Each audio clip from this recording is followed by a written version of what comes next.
আলাইকুম, সবাইকে স্বাগত জানাচ্ছি ডিটিভি নিউজে। আপনাদের সাথে আছে আমি সালমা সুলতানা। ইরানের প্রেসিডেন্ট হিসাবে পেজিশকিয়ানকে অনুমোদন দিলেন খামেনি। ইরানের প্রেসিডেন্ট হিসাবে মাসুদ পেজিশকিয়ানকে আনুষ্ঠানিকভাবে অনুমোদন দিলেন দেশটির সর্বোচ্চ নেতা আয়াতুল্লাহ আলী খামেনি। আজ রোববার একটি অনুষ্ঠানে এই অনুমোদন দেন তিনি। ইরানের রাষ্ট্রীয় সম্প্রচার মাধ্যমে ওই অনুষ্ঠান সরাসরি সম্প্রচার করা হয়।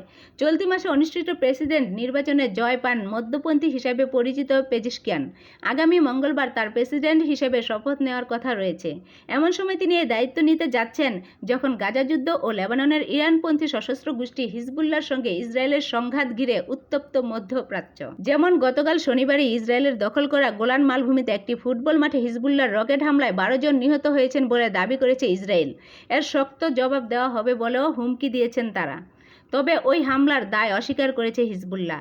আর লেবাননে নতুন কোনো অভিযানের বিরুদ্ধে ইসরায়েলকে সতর্ক করেছে ইরান। আজ রাষ্ট্রীয় টেলিভিশন সম্প্রচার করা অনুষ্ঠানে পেজেশকিয়ানকে অনুমোদন দেওয়ার পর খামেনি বলেন, ইসরায়েল কোনো দেশ নয়, এটি একটি অপরাধী গোষ্ঠী, খুনিদের আশ্রয়দাতা ও সন্ত্রাসী বাহিনী।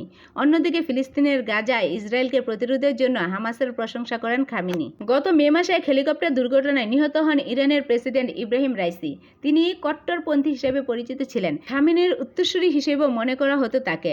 রাইসির মৃত্যুর পর ইরানে আগাম প্রেসিডেন্ট নির্বাচনের আয়োজন করা হয়। 2 দফায় নির্বাচনে জন রায় যায় পেজেশকিয়ানের পক্ষে। ইরানের রাষ্ট্রীয় গুরুত্বপূর্ণ বিষয়ে সর্বোচ্চ নেতাই সিদ্ধান্ত নিয়ে থাকেন। তাই মধ্যপ্রাচ্যের সশস্ত্র গোষ্ঠীগুলোর প্রতি তেহরানের সমর্থন সহ বিভিন্ন নীতিতে পেজেশকিয়ান বড় কোনো পরিবর্তন আনতে পারবেন না বলেই ধারণা করা হচ্ছে।